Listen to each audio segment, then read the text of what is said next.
Moi, c'est Cathy Letellier. En fait, je coordonne depuis 9 ans, en septembre prochain, les services et les programmes de la relance Jeunes et Famille. J'ai resté, en fait, je dirais que ma vie dans le quartier Centre-Sud dure depuis près de 20 ans, là. Donc, j'ai été longtemps résidente et j'ai étudié, puis j'y travaille depuis plusieurs années déjà aussi. Mon Dieu, la relance Jeunes et Famille, c'est un lieu où, en fait, on accueille les familles, peu importe ce qu'ils sont. Ce qu'on tente de faire avec eux avec les familles, en fait, depuis 50 ans, en fait, le principe d'empowerment. Donc, c'est de travailler avec leurs forces. Donc, on travaille avec près de 120 familles à chaque année là, qui fréquentent nos milieux. On offre autant des services auprès des enfants que de les parents. Donc, c'est un principe de suivi psychoéducatif là, qui est offert, qui, en fait, dès le début de la création de l'organisme, était la prémisse, puis qui est encore aujourd'hui très présent.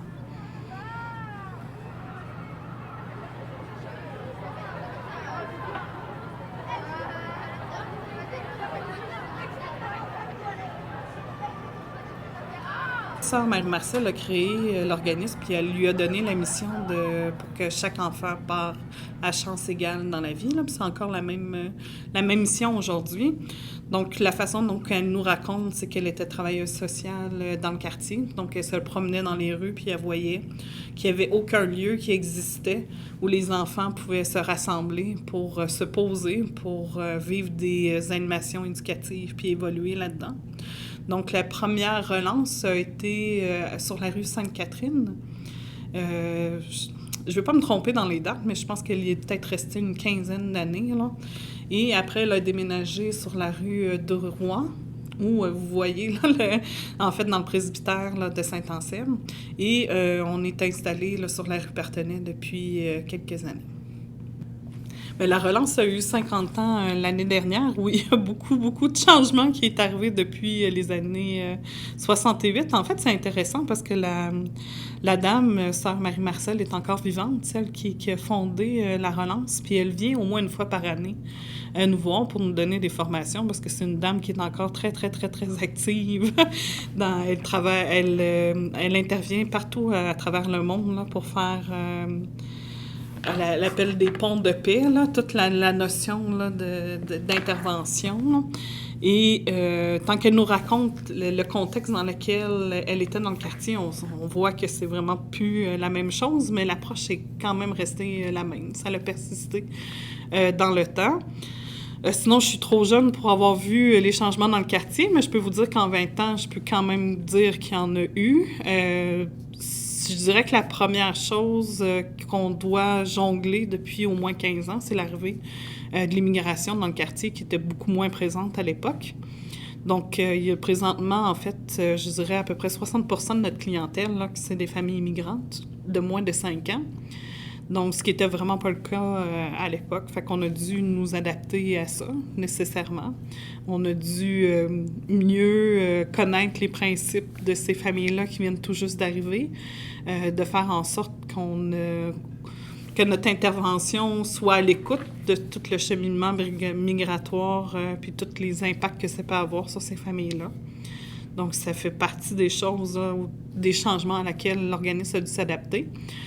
Sinon, mais il y a toute la notion de logement qu'on voit depuis des années où de plus en plus les familles ont de la difficulté à se loger.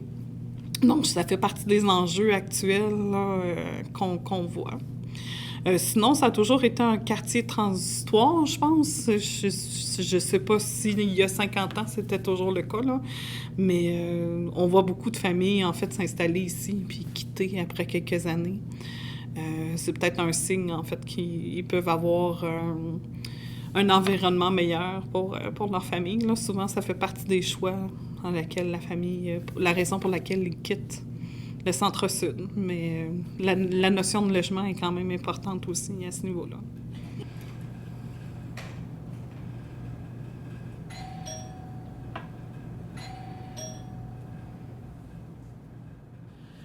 On dirait que quand on est à l'extérieur du quartier, souvent, il est démontré par plein d'aspects négatifs. Le fait qu'on est au centre-ville, que le taux de pauvreté est vraiment élevé. Je pense que tant qu'on est à l'interne, tant qu'on y travaille, puis en fait, on adhère à toute la vie communautaire, c'est un quartier qui est vraiment très riche en possibilités, en ressources, en partenariats. Donc, je pense aussi que c'est la façon dont le quartier s'est adapté pour faire face à tous les enjeux là, qu'il y a dans le quartier, dans le centre-ville de Montréal. Donc, quartier Centre-Sud, c'est un quartier, mon Dieu, diversifié, où on trouve des gens colorés qui s'impliquent dans leur milieu. Je pense que c'est... puis c'est nommé aussi, tu sais, quartier Centre-Sud au niveau du partenariat. La concertation, c'est un milieu qui est vraiment très ouvert. On fait beaucoup d'envieux d'être présents dans les écoles primaires du quartier, puis qu'on nous prête des locaux, puis qu'on fasse partie du milieu scolaire comme ça. Là. Donc, ça démontre en fait l'ouverture du quartier à travailler tous ensemble pour faire face à tous les enjeux. Je pense que c'est une bonne façon de présenter le quartier Centre-Sud.